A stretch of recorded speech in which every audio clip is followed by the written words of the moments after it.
So let's start with today's themes analysis from the Hindu newspaper. सबसे पहला topic है 17 dead in massive explosion at pharma unit near Hyderabad. तो basically ये जो incident है that has happened at Pashamylaram industrial area near Hyderabad. Casualties में बताया जा रहा है कि 17 persons were killed and 30 were injured. जो वर्कर्स थे उनकी बात हो रही है कि 17 were killed and 30 were 17 were killed and 30 were injured. Cause था massive explosion in pharma production unit, suspected reactor blast. अब डैमेज एंड रेस्क्यू की अगर बात कर ले तो इसमें बताया गया है कि victims were crushed trapped under the debris, यानी मलबे के नीचे ये लोग दब गए थे. Fire and rescue operations were carried out by the NDRF.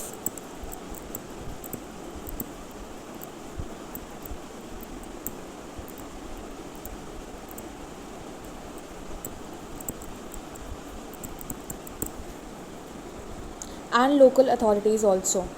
So bodies were charred beyond recognition.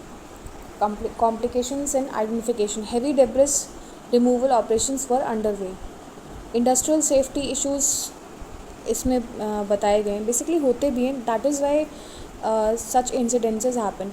अब मेजॉरिटी प्रॉब्लम क्या होती है ना कि बहुत सी इंडस्ट्रीज़ जो हैं आप देखोगे वो गवर्नमेंट प्रोटोकॉल्स को, सेफ्टी प्रोटोकॉल्स को फॉलो नहीं करती हैं, और उसमें कहीं ना कहीं एडमिनिस्ट्रेशन भी उन्हें सपोर्ट करने में इन्वॉल्व रहता है.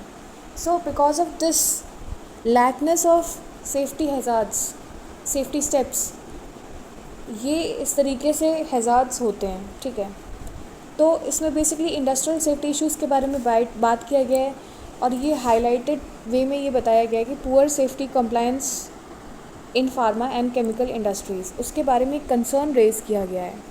तो ये कंसर्न तो अब रेज़ हुआ है, बट इस पे पहले से ही सरकार को ध्यान देना चाहिए. ये एडमिनिस्ट्रेटिव अथॉरिटीज़ का काम होता है. ठीक है, and this raises concern about hazardous working conditions of the workers, emergency preparedness क्या होनी चाहिए ऐसे सिचुएशन में, and enforcement of safety protocols in industrial zones.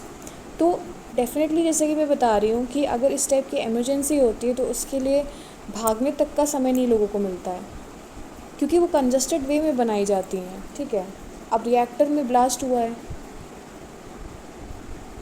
तो एटलीस्ट समय तो मिले. सेफ्टी प्रोटोकॉल्स क्या होते हैं, किस तरीके से, क्या अलार्म सिस्टम वहाँ पर था, तो ये सब चीज़ें इशू करनी चाहिए. अच्छा, अब इसमें UPSC के बेसिस में जो डिज़ास्टर मैनेजमेंट है वो आ जाता है, वो इम्पोर्टेंस होल्ड करता है. NDRF जो है उस पर आप नोट्स बना लीजिएगा. साथ में GS पेपर 2 में अगर हम बात करें तो regulatory framework for industrial safety, ये आपका गवर्नेंस में आ जाता है. ठीक है, what should be the regulatory framework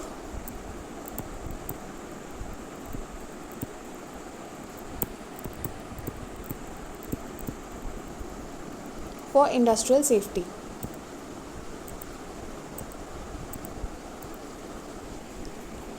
ठीक है, ऐसे के बेसिस में आप इससे यहाँ से ये ड्राइव कर सकते हो, industrial safety, human cost of negligence. ठीक है, इस तरीके से आप नोट्स बना सकते हो. मैं फिर से कह रही हूँ, नोट्स बनाने का फ़ायदा यही होगा कि अगर आप 2 साल बाद भी चीज़ें अटेम्प्ट कर रहे हो और अगर आप गो थ्रू करोगे, रिवाइज़ करोगे इन नोट्स से, तो आपके लिए काफ़ी बेनिफिशियल होगा कि अगर आंसर राइटिंग में इस तरीके के ट्विस्ट करके आ जाते हैं.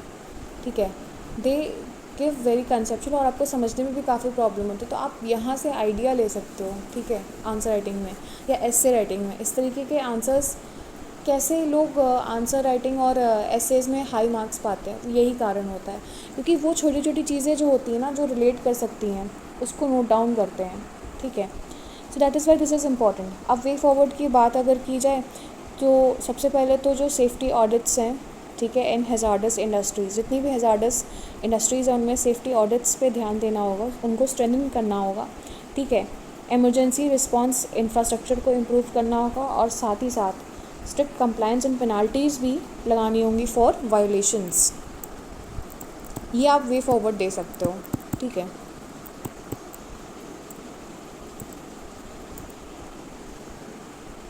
Before we move on to next topic, मैं आपको बता दूं कि ये मेरा QR कोड स्कैनर है. ठीक है, जिसको भी पर्सनल गाइडेंस और मेंटोरशिप चाहिए, I am telling it again, अभी ये फ्री है, लेटर ऑन इस पर चार्जेस इंप्लीमेंट हो जाएंगे. और जो लोग इंस्टाग्राम पे नहीं हैं उनके लिए ये जीमेल आईडी है, वो मेरी जीमेल आईडी पे कांटेक्ट कर सकते हैं, फिर मैं उनको फर्दर वे बताऊंगी कम्युनिकेट करने के लिए। ये जो सेशन रहेगा ये पर्सनली गाइडेड मेंटोरशिप रहेगी, ठीक है। आपकी पूरी जो भी प्रिपरेशन जर्नी है उसे मैं पर्सनली गाइड करूँगी, so that you can ensure your selection, ठीक है।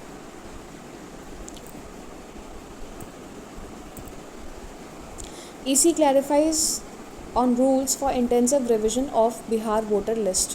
So as the electoral rolls in Bihar are undergoing special intensive revision, that is SIR, the Election Commission on Monday uploaded 2003 list of 4.96 crore electors and clarified that a person born after 1987 need not to give the proof of birth of parents if their names figure out in the 2003 rolls.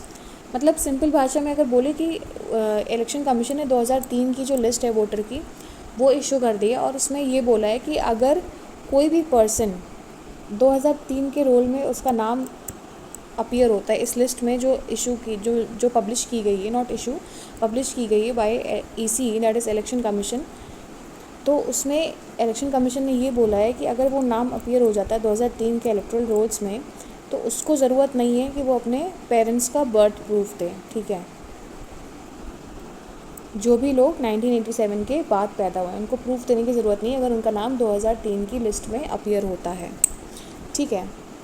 और this has been done to ease of availability of 2003 electoral rolls of Bihar which would hugely facilitate the ongoing special intensive revision in Bihar. Now nearly 60% of the total electorate would not have to submit any document.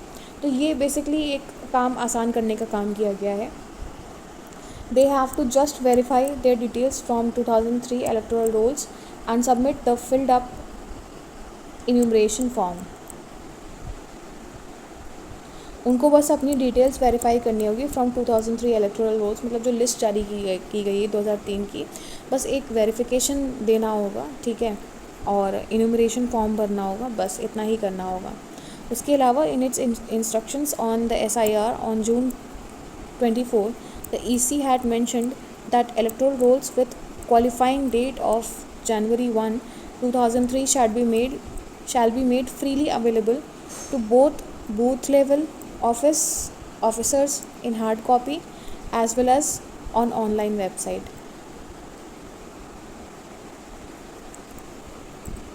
मतलब इन्होंने बोला है कि instructions में ये बोला है कि जो भी लिस्ट प्रिपेयर की जाएगी उस इलेक्टोरल रोल्स की, ठीक है, along with the qualifying date of January 1, 2003, ठीक है, वो जो लिस्ट है वो बूथ लेवल के ऑफिसर्स को हार्ड कॉपी में भी दे दी जाएगी, ठीक है, और उसको उसके अलावा ऑनलाइन भी अवेलेबल किया जाएगा।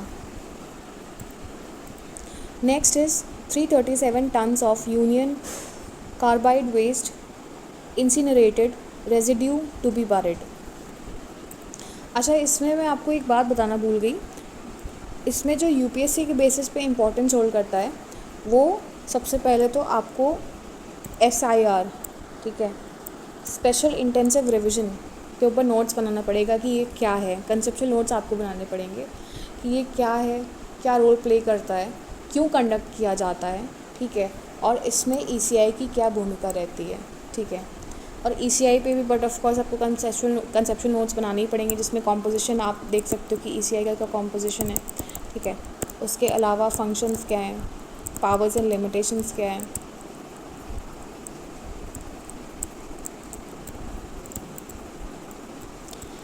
Comment if ECI is a quasi judicial body, और ये भी बताइए कि अगर वो क्वाजी जुडिशियल बॉडी है तो किस फंक्शंस में वो क्वाजी जुडिशियल रोल प्ले करता है, ठीक है, और it is a constitutional body, ठीक है, ये आपको कमेंट करना है।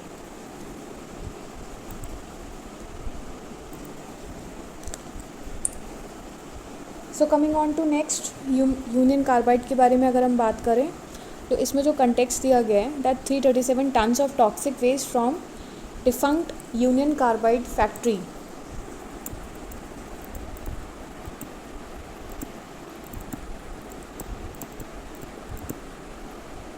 that is in Bhopal gas strategy that was situated in Bhopal gas tragedy site has been incinerated at private waste treatment facility in Pithampur, Madhya Pradesh. So residual ash will be buried as per scientific disposal norms. तो basically जो residual आपका ऐश रहेगा, ठीक है, उसे scientific norms के हिसाब से बरी किया जाएगा. अब इसमें टेक्निकल डिटेल्स जो दी गई हैं,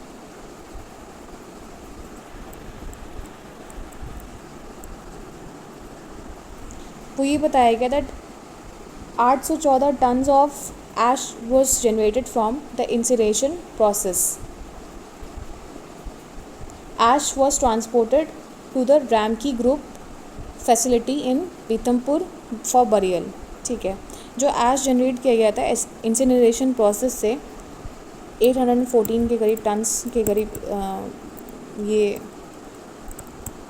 प्रोसेस हुआ था, तो उसको ट्रांसपोर्ट किया गया रामकी ग्रुप ऑफ फैसिलिटीज़ पे, ठीक है, जो कि पीतमपुर में फॉर बरियल.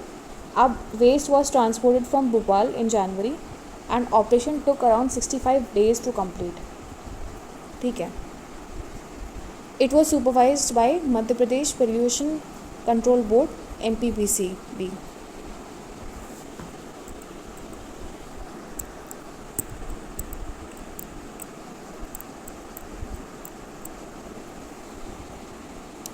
अब यहाँ पर जो इम्पोर्टेंस होल्ड करता है वो भोपाल गैस ट्रेजेडी जो है उसके बारे में आपको थोड़ा बहुत पता होना चाहिए. तो बेसिकली ये ट्रेजेडी जो है वो 1984 में दिसंबर में अकर हुई थी, ठीक है, at the Union Carbide India Limited factory in Bhopal. And toxic methyl isocyanide that is MIC, methyl isocyanate MIC gas leak हुआ था और उसमें कैजुअलिटीज़ में around 5 lakh people were affected and 3,500 immediate deaths हो गई थी as per the official reports, दो एस्टिमेटेडली दे were much more higher. ठीक है,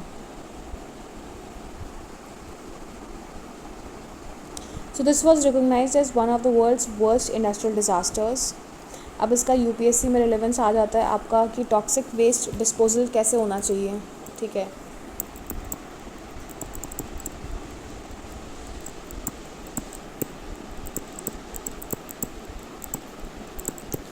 भोपाल गैस ट्रेजेडी जो है उस पर अगर आप नोट्स बना लेते हैं तो पॉसिबली आप उसको यूज़ कर सकते हैं अपने आंसर राइटिंग में कि आप किस तरीके से इन एक्सीडेंट्स को या हैज़ार्ड्स को रोक सकते हैं by the way of scientific management.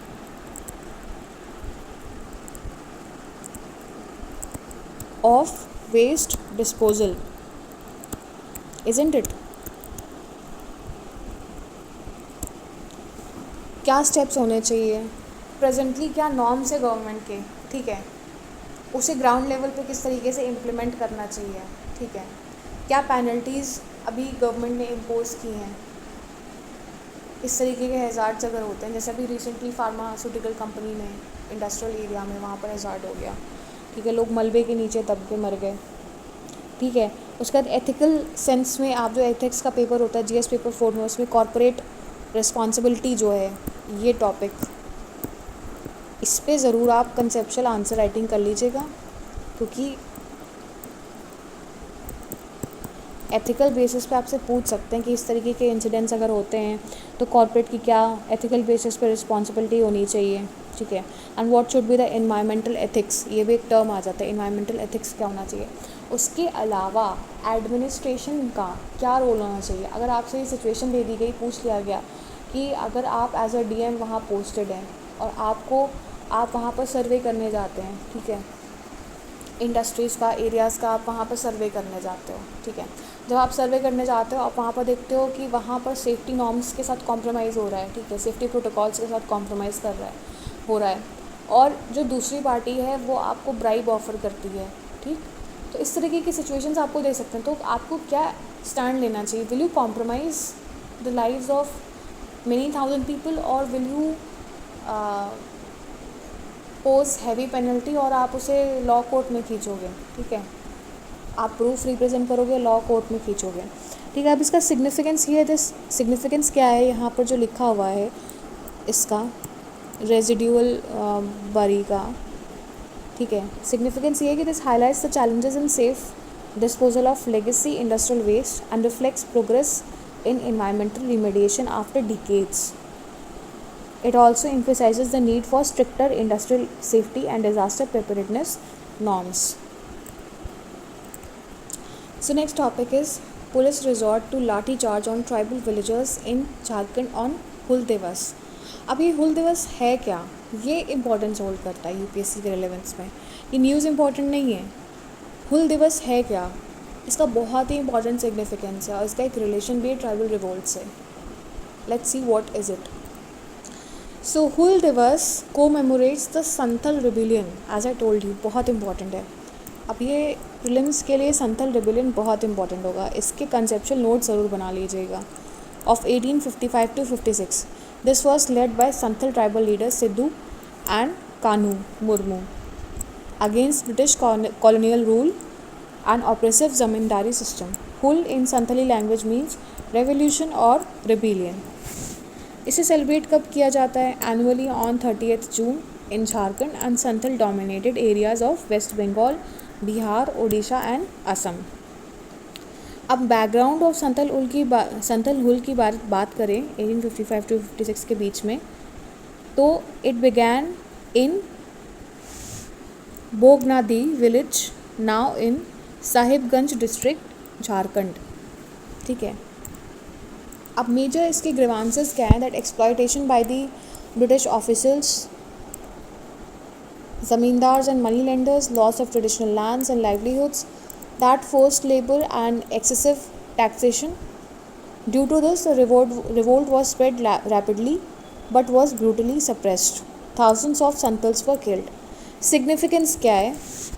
This is a tribute to sacrifices of Santal heroes Sidhu, Kanu, Chand, Bhairav Murmu, and symbol of tribal resistance and identity, part of Jharkhand's rich cultural and freedom of struggle heritage. So ये important, that is why I am saying that it is related to one of the famous Santal revolts.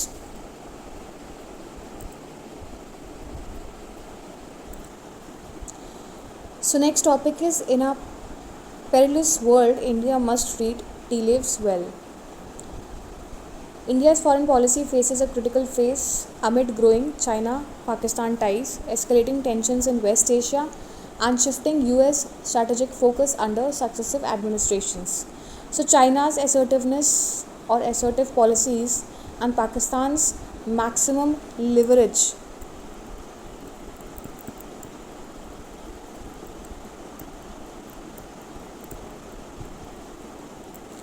doctrines have compounded India's security challenges. Basically Indian security के ऊपर बात हो रही है।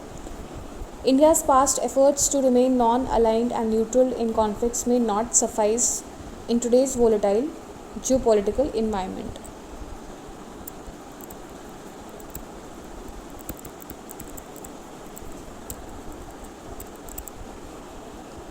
So the recent conflict in West Asia, including US getting involved and using GBU-57 bombs, has normalized the discussion of nuclear options, raising concerns about the regional stability. Simultaneously, US policies increasingly prioritize military and strategic interests over purely economic ties, influencing India's calculations. So India must re-evaluate, they are asking to re-evaluate its policy to manage threats from China's military ambitions, isn't it?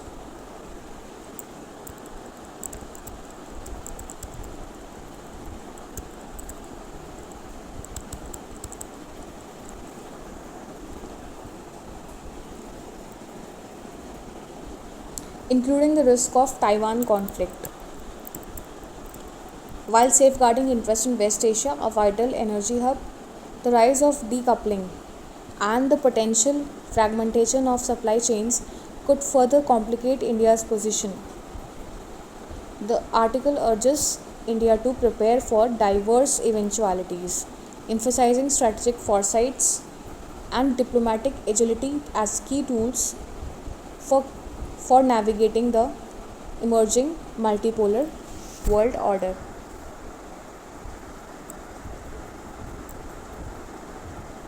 तो basically यहाँ पर बात की जा रही है कि strategic फोरसाइट्स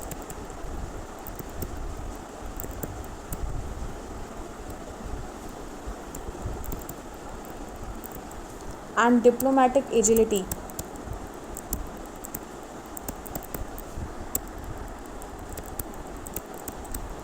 इनको एज अ की टूल यूज़ करने की बात की जा रही है for the present Jio political issues, ठीक है, अकरिंग अराउंड इंडिया. अब यूपीएससी के रिलेवेंस में आपका जो इंडो यूएस रिलेशंस हो गया, इंडो चाइना रिलेशंस हो गया, चाइनाज असर्टिवनेस की बात हो गई, स्ट्रेटेजिक ऑटोनॉमी की बात हो गई. फिर जीएस पेपर 3 के हिसाब से अगर आप देख लो तो सिक्योरिटी में जो आ जाता है आपका टॉपिक्स, न्यूक्लियर डॉक्ट्रिन्स क्या होने चाहिए, रिफॉर्मेशन होना चाहिए या नहीं होना चाहिए, इंडिया की जो नॉन अलाइनमेंट पॉलिसी है उसमें कुछ रिफॉर्मेशन होने चाहिए, किस तरीके से ये जो की टूल्स हैं लाइक अगर हम बात करें जो मैंने 2 की टूल्स के बारे में इस आर्टिकल में बताया था वो ये था कि डिप्लोमेटिक एजिलिटी एंड स्ट्रेटेजिक फोरसाइट्स के बारे में अगर हम बात करें तो किस तरीके से उनको इफेक्टिवली यूज़ करना चाहिए, ठीक है, for India's future strategy towards the world, ठीक है. अब ऐसे में या इंटरव्यू में आप जो मल्टीपोलैरिटी का जो इशू आ रहा है उस पर आप अपना कंसेप्चुअल नोट्स बना सकते हो कि किस तरीके से इंडिया को ऐसे डील करना चाहिए, ठीक है, या क्या स्टेप्स लेने चाहिए. India's foreign policy, recalibration, geopolitical foresight, इन सब पे आपको थोड़ा ध्यान देना पड़ेगा और नोट्स बनाने पड़ेंगे, ठीक है. ये मैंने आपको की वर्ड्स बताए हैं, इस पे आप रिसर्च करके अगर आप आंसर्स फ्रेम कर लेते हैं या शॉर्ट नोट्स भी बना लेते हैं ना, एज उसमें कि छोटे छोटे वर्ड्स लिख लिए, ठीक है, पॉइंट्स बना के लिख लिया, तो ये आप ही के लिए हेल्पफुल होगा for your essays and interviews as well, ठीक है. So next topic is GST reform and unfinished business in tobacco control. अब इसको मैं आपको समराइज़ करके बेसिकली बता दूँ तो India's goods and services tax के बारे में बात हो रही है. That was launched in 2017. Unified multiple indirect taxes into a single system, ठीक है. इट इज़ डेफिनेटली जीएसटी क्या है, जीएसटी एक यूनिफाइड सिस्टम ऑफ टैक्सेस है, ठीक है, that enhances efficiency, compliance and ease of doing business. So GST revenue reached a record of around rupees 22.08 lakh crore, ठीक है, in 2024 to 25, marking around 9.4% of annual growth. However, significant gaps remain, especially in the tobacco taxation, a critical public health issue.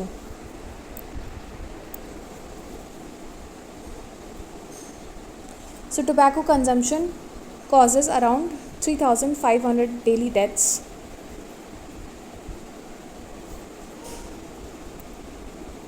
And a rupees 2.34 trillion economic burden, that is 4.4% of GDP in 2017. So despite GST's introduction, tax hikes on tobacco products have stagnated. Overall tax burdens on tobacco remain below WHO recommendations.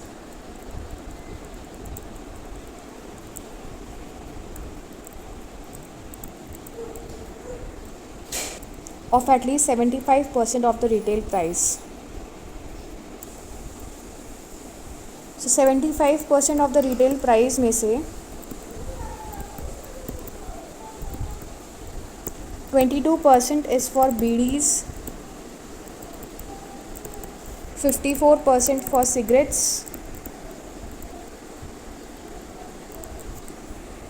and 65% for smokeless tobacco.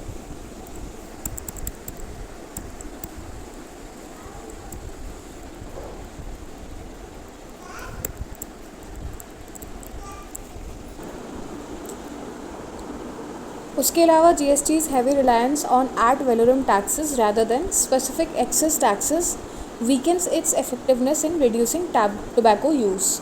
So BDs widely consumed by low-income people remain especially under-taxed. So further, India's illicit tobacco trade is estimated at around 2.7% to 6.6%. Countering industry claims. So the Parliamentary Standing Committee advocated higher taxation on tobacco products. A rate realization exercise is essential to correct inconsistencies, increase specific excess taxes, and align taxation with health objectives, thereby reinforcing GST's role as a fiscal and public health tool. सो अगर UPSC के context में देखें तो जो taxation policy है उस पर आपका क्या व्यू पॉइंट है, ठीक है, on tobacco consumption, on tobacco not consumption, tobacco पे क्या जीएसटी इम्प्लीमेंट होना चाहिए, और अगर होना चाहिए तो कितना होना चाहिए, ये सब आपको थोड़ा सा इस पर फोकस देना पड़ेगा, कंसेप्चुअल नोट्स बनाने पड़ेंगे, क्योंकि ये एक हेल्थ कंसर्न भी है, ठीक है। Voter verification drive in Bihar, too little time, too many hurdles. अब इसका कंटेक्स्ट क्या है बेसिकली कि इलेक्शन कमीशन ने अनाउंस किया है वोटर वेरिफिकेशन ड्राइव का in Bihar to revise the electoral rolls ahead of 2025 assembly elections, ठीक है। टारगेट क्या है, verify records of around 7.6 crore people in just 1 month.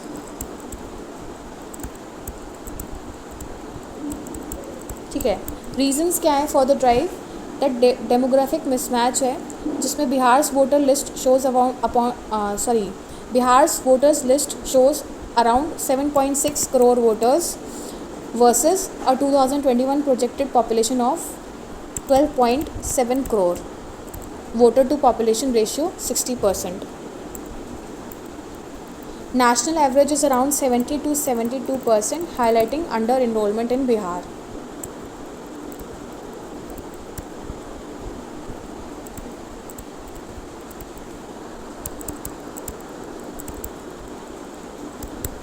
Potential large numbers of missing voters, especially among migrant workers, women and marginalized groups are also found. To correct errors, duplicates and outdated data, such voter verification would be carried out. So what are the challenges and issues? Challenge ये है कि time बहुत कम है, 1 month का समय है almost, ठीक है, for the meaningful verification, and Bihar has a large migrant population. Absentee residents complicate verification. क्यों कॉम्प्लिकेट हो जाता है? क्योंकि कुछ ऐसे जो रेजिडेंट्स हैं वो बाहर गए हैं फॉर जॉब पर्पस, ठीक है. Literacy and awareness issues hinder people's ability to update records.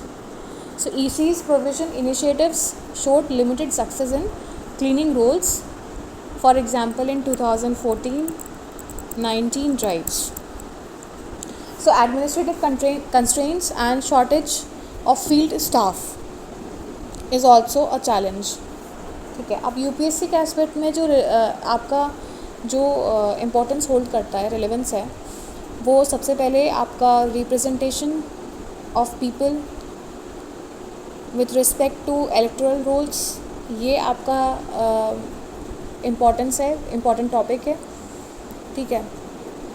आपको इस पे कंसेप्चुअल नोट्स बनाने होंगे, ठीक है, कि वोटर वेरिफिकेशन का क्या रोल है, जो एक ड्राइव है उसका क्या रोल है, किस तरीके से हम इसको इफ़ेक्टिवली कर सकते हैं इम्प्लीमेंट, और जो चैलेंजेस और इश्यूज़ जो भी मेंशन किए गए हैं कि लोग बाहर गए हुए हैं माइग्रेशन की वजह से, यहाँ पर प्रेजेंट नहीं है या इलिटरेसी है, ठीक है, एडमिनिस्ट्रेटिव कंस्ट्रेंट्स और शॉर्टेज ऑफ स्टाफ है, फील्ड स्टाफ की भी कमी है, तो किस तरीके से आप वहाँ पर एज ए DM इसे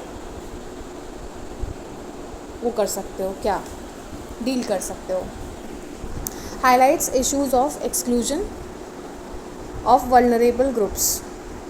ठीक है, ये भी एक इम्पॉर्टेंट पॉइंट है कि किस तरीके से ये हाईलाइट करता है issues of exclusion of vulnerable groups. उसके अलावा इलेक्टोरल रिफॉर्म्स की भी ये बात करता है कि क्या इलेक्टोरल रिफॉर्म्स होने चाहिए to effectively implement such policies. तो आपको इसमें कंसेप्चुअल नोट्स बनाने होंगे, तभी आप जाके एक आंसर राइटिंग हो गया या प्रीलिम्स पर्सपेक्टिव से अपनी प्रिपरेशन कर सकते हो। So how do unsafe cancer drugs reach patients? A major investigation by BMJ and Radio France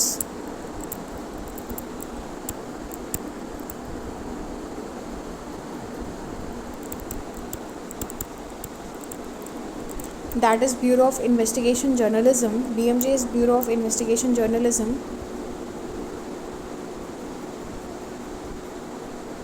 revealed that contaminated cancer drugs from India have reached patients in UK, raising concerns about drug safety and regulatory gaps. The WHO has a global surveillance system for substandard and falsified medicines, but enforcement remains weak, especially for exported drugs.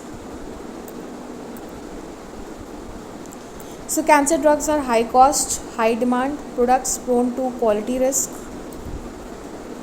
Problems often arise from manufacturing lapses,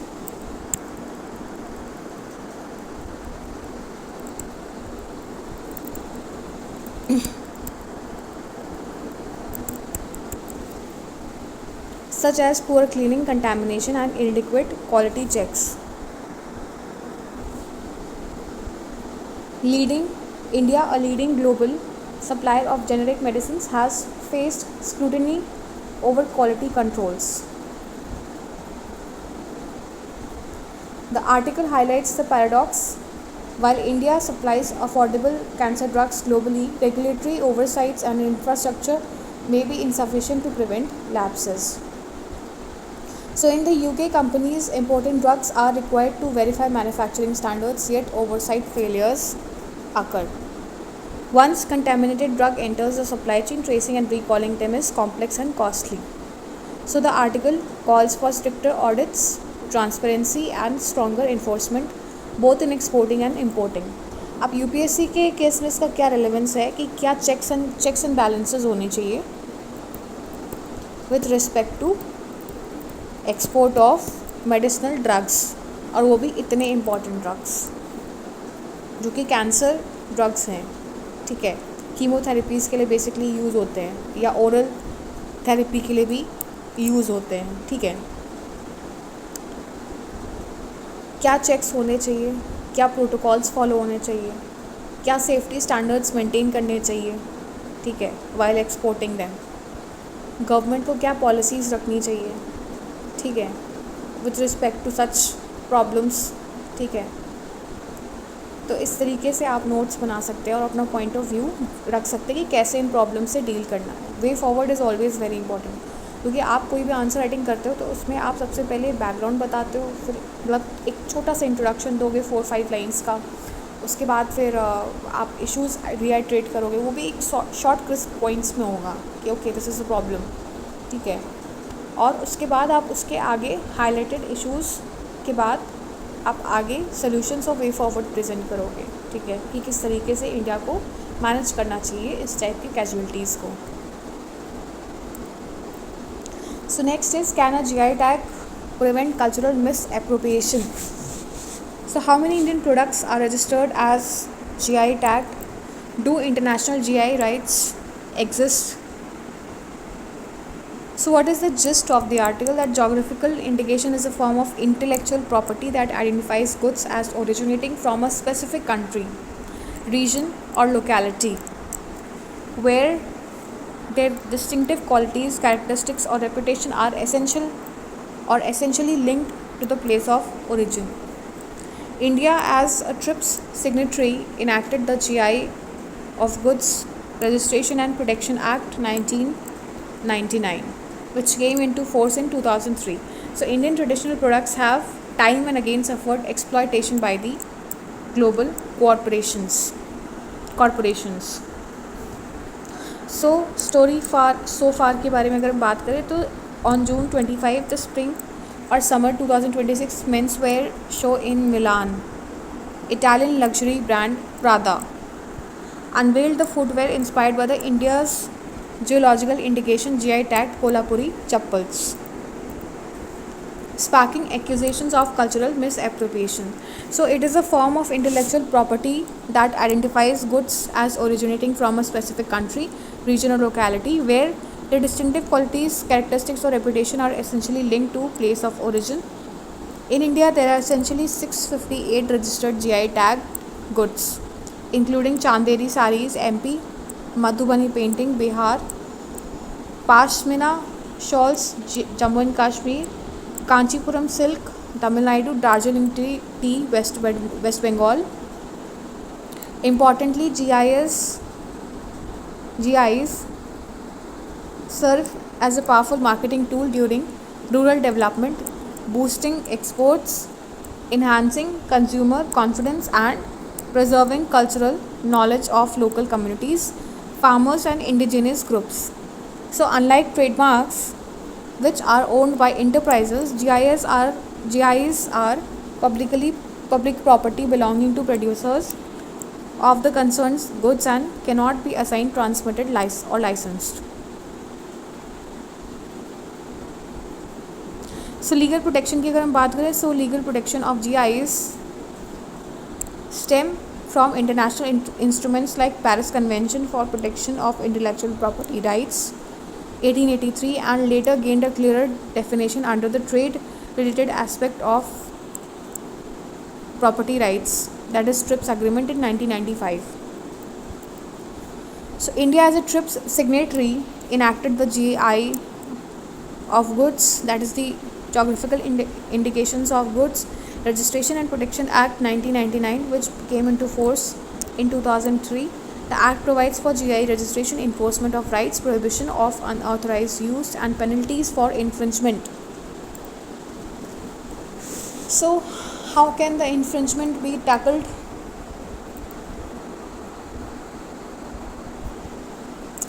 The registered proprietary or the proprietor or authorized users may initiate infringement action when an unauthorized user misleads the public about origin of goods, causes unfair competition, or passing off or falsely represents goods as originating from GI registered region. However, it is important to note that GI rights are primarily territorial and consequently limited to the country or region where protection is guaranteed or granted. At present, no automatic world or international GI rights exist. So, nevertheless, several mechanisms exist for cross-border protection. GIs can be protected internationally by first securing recognition in the country of origin, as many jurisdictions require this as a precondition, and then obtaining protection directly in the jurisdiction concerned. So, is this the first such case? Indian traditional products have time and again suffered exploitation by the global corporations. In 1997, the US Patent and Trademark Office USPTO controversially granted a patent to Rice Tech Inc., a Texas-based company, for novel lines and grains of basmati rice. After significant Indian legal efforts, the USPTO disallowed the patent holder from using the name basmati. So similar challenges arose with turmeric when the University of Mississippi Medical Center was granted a patent in 1995 for turmeric's wound healing properties. So these are such cases. अब इसमें UPSC के relevance पे importance क्या आ जाता है कि GI tags क्या हैं. रिसेंट में GI टैग्स की जो लिस्ट है, इसकी जो लिस्ट है वो क्या है, उसमें क्या क्या आइटम्स इंक्लूड हुए हैं, ठीक है, वो हर साल बन के आती है कि GI टैग में क्या लिस्ट बनाई गई, क्या आइटम्स इंक्लूड किए गए, तो उस लिस्ट पे भी आपको ध्यान देना है. उसके अलावा कंसेप्चुअल बेसिस की अगर हम बात करें तो जो ब्रीच है ऑफ द पेटेंट राइट्स, उस चीज़ को इंडिया को कैसे डील करना चाहिए, how to deal with the breach of patent rights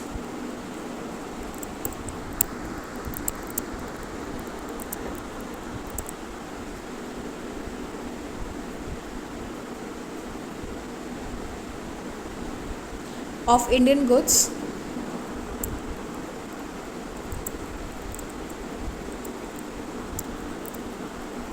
bye global corporations. ठीक है, उसका एक्सप्लॉयटेशन कैसे रोका जाए, इस चीज़ पे भी आपको नोट्स बनाने होंगे. So to prevent such cases in future, one could start by expanding the traditional knowledge digital library to include wider traditional grassroots expressions. Mixing a searchable database would allow brands to conduct due diligence and searches to identify right holder communities for collaboration. क्योंकि GI tag जो है वो national level पे ज़्यादा काम करता है, तो इंटरनेशनली ये कुछ ऐसे स्टेप्स लेने पड़ेंगे.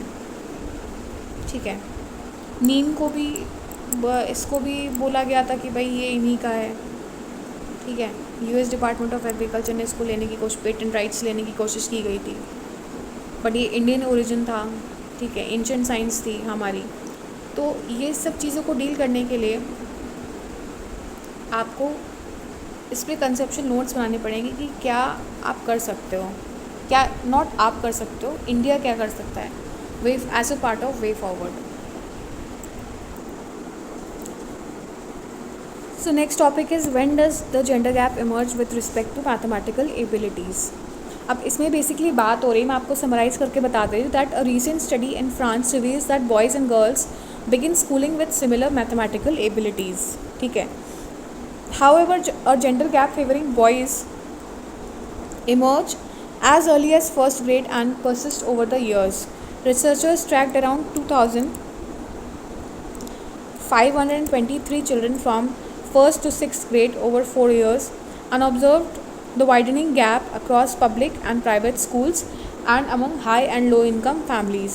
So this study adds to evidence showing that while biological differences are negligible, socio-cultural factors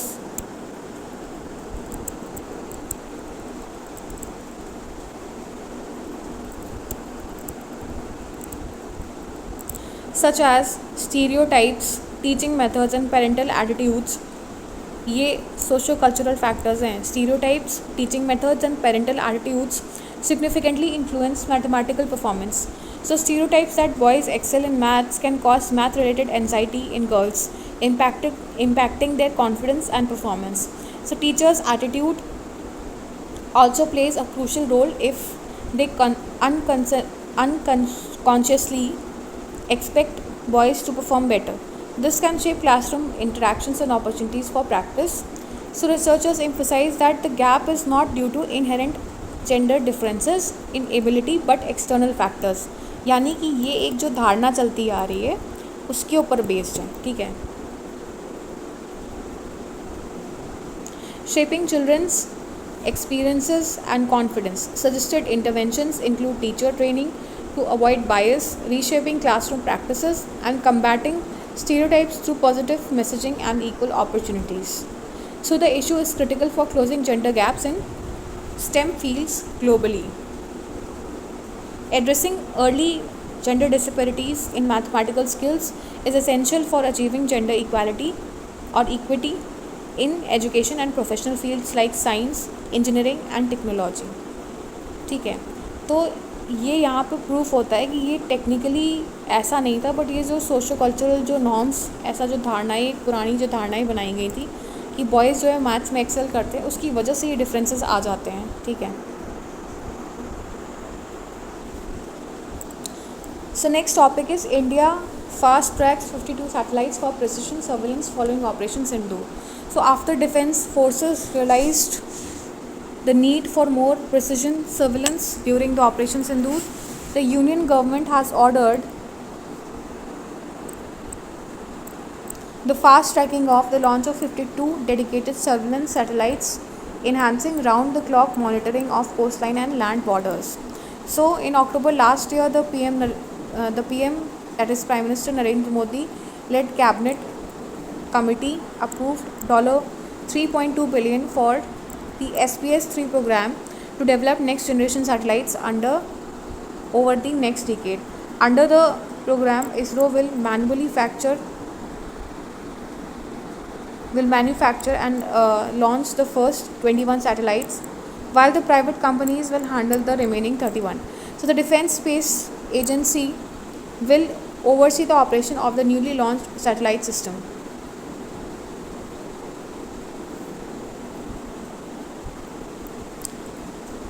सो इसमें यूपीएससी के एस्पेक्ट में आप ये ध्यान दे सकते हो कि सैटेलाइट्स का क्या रोल है इन डिफेंस टेक्नोलॉजी, ठीक है. How do they support each other. Satellitic communications जो हैं किस तरीके से ट्रैकिंग में हेल्प करते हैं. तो ये कहीं ना कहीं मेंस ओरिएंटेड जो आपकी डिफेंस है और सिक्योरिटी की अगर बात करें, इंटरनल सिक्योरिटी को ट्रैक करने में कैसे हेल्प करता है, उस पर आप नोट्स बना सकते हो, ठीक है. ये बताने का ये मतलब था कि और इंडिया ने क्या स्टेप्स लिए हैं, ठीक है, for security threats using these satellites and other technological advancements. Next topic is 683 species added to India's fauna, 433 taxa to its flora during 2024. So India ने 683 new species को add किया था, which included 459 new species and 224 species new records, ठीक है.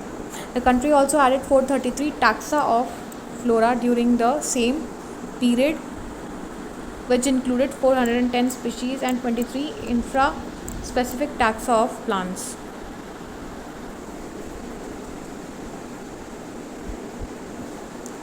So in terms of flora, significant discoveries included these important orchid species such as Bulbophyllum, Gopalion,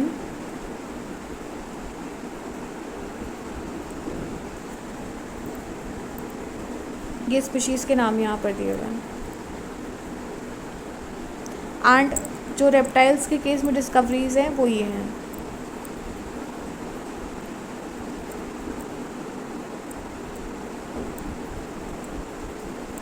सी मुझसे ये typical pronunciation नहीं हो पाएगा, इसलिए आप देख लीजिए स्लाइड पे.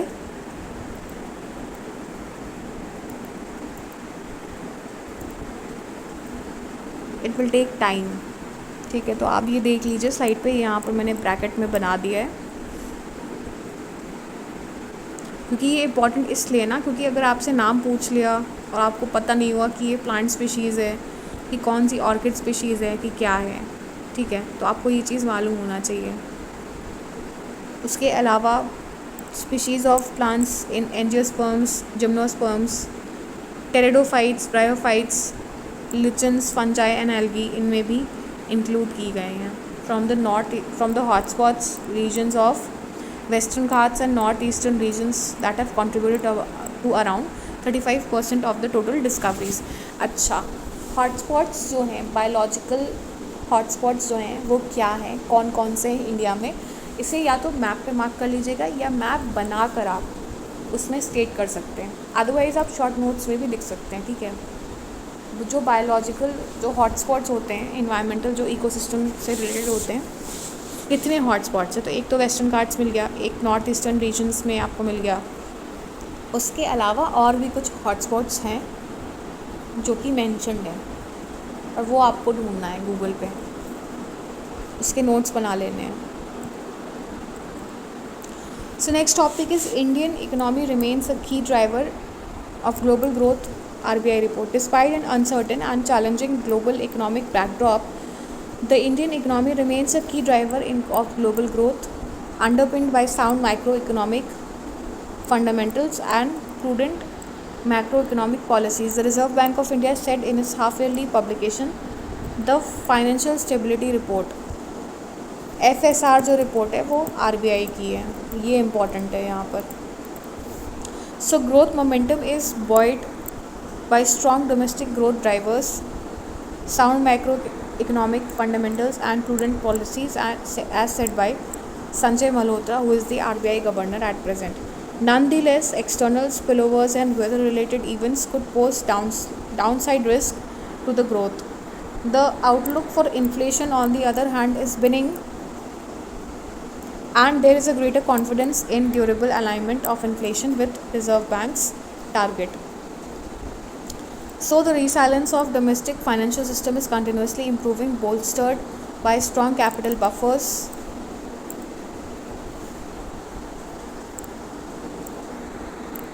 low non-performing loans and robust profitability, he said.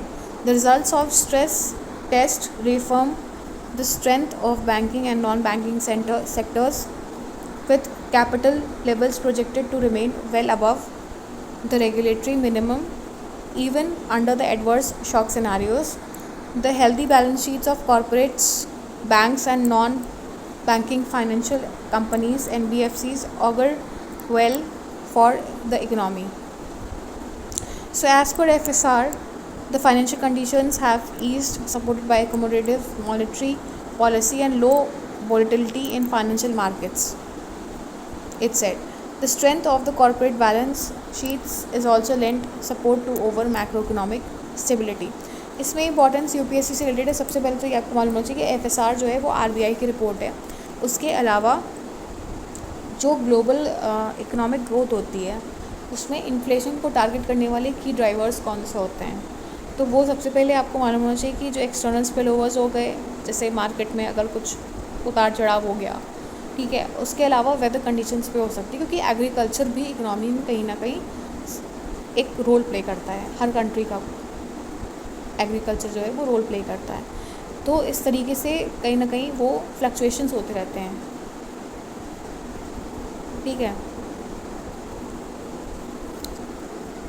सो बस ज़्यादा तो इसमें इम्पॉर्टेंट नहीं है, बट क्योंकि यहाँ पर ये कुछ रिपोर्ट्स मेंशन थी तो इसलिए मैंने सोचा कि आपको मेंशन कर दूँ इस टॉपिक के बारे में.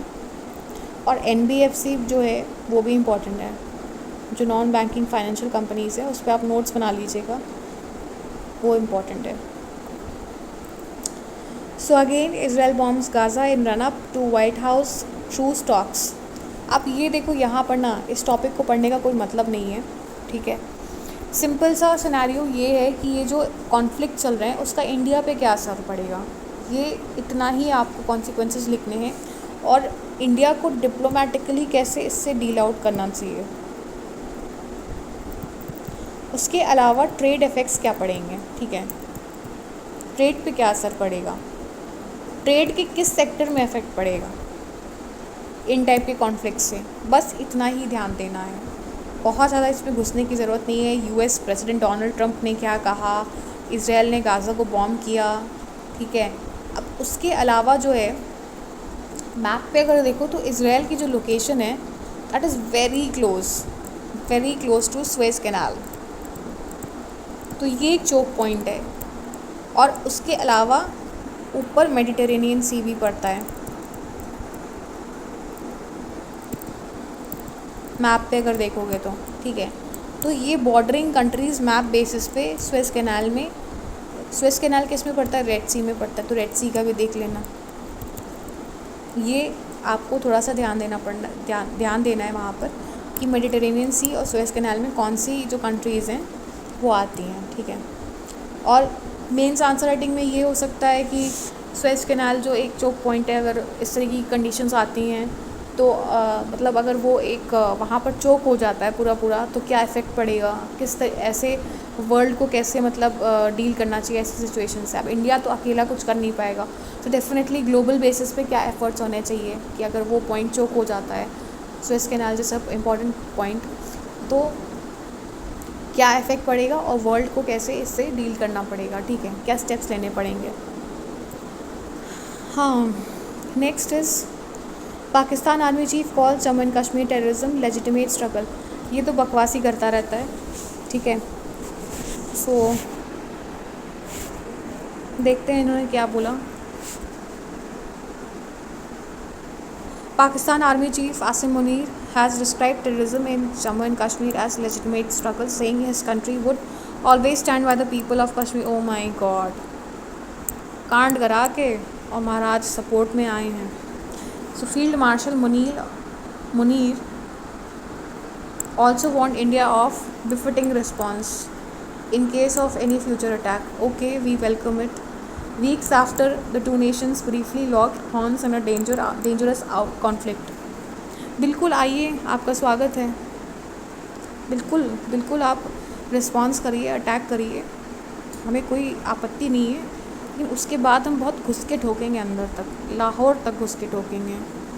सो what India labels as terrorism is in fact a legitimate and lawful struggle for freedom recognized by international law. Okay. Mr. Munir said in Karachi. ये बकवास करते हैं, इसके पास और कोई काम धाम नहीं है। बेसिकली यहाँ पर जो पॉइंट है मेंशन करने के लिए वो यूपीएससी के रेलेवेंस में है कि इंडो पाकिस्तान जो इश्यूज चल रहे हैं उस पर क्या सिक्योरिटी कंसर्न्स हैं और टेररिज्म से कैसे इंडिया को डील करना चाहिए। बाकी तो इसकी बकवास की कोई सीमा नहीं है, ठीक है। बकवास करता एक कहावत हमारे यहाँ कही जाती है, हाथी चले बाजार कुकुर भौंके हज़ार। सो यही इसका काम है और उसके अलावा ये और कुछ नहीं कर सकता है।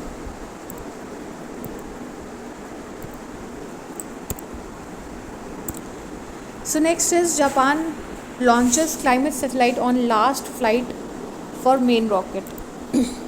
So Japan on Sunday, June 29, 2025 successfully launched a climate change monitoring satellite on its mainstay H2A rocket, which made its final flight before it is replaced by a new flagship designed to more cost competitive in global space market. The H2A rocket lifted off from the Space Center Tanegashima Space Center in southwestern Japan, carrying GoSat GW satellite as part of Tokyo's effort to mitigate climate change. The satellite was released into a planned orbit of about 16 minutes later. The launch follows several days of delays because of malfunctioning of the rocket's electrical systems. So GoSat GW is a global observing satellite for greenhouse gases and water cycle, is a third series in the mission to monitor carbon, methane and other greenhouse gases in the atmosphere. So as we now move on to H3 launch service, we will firmly keep up trust we gained from H2A.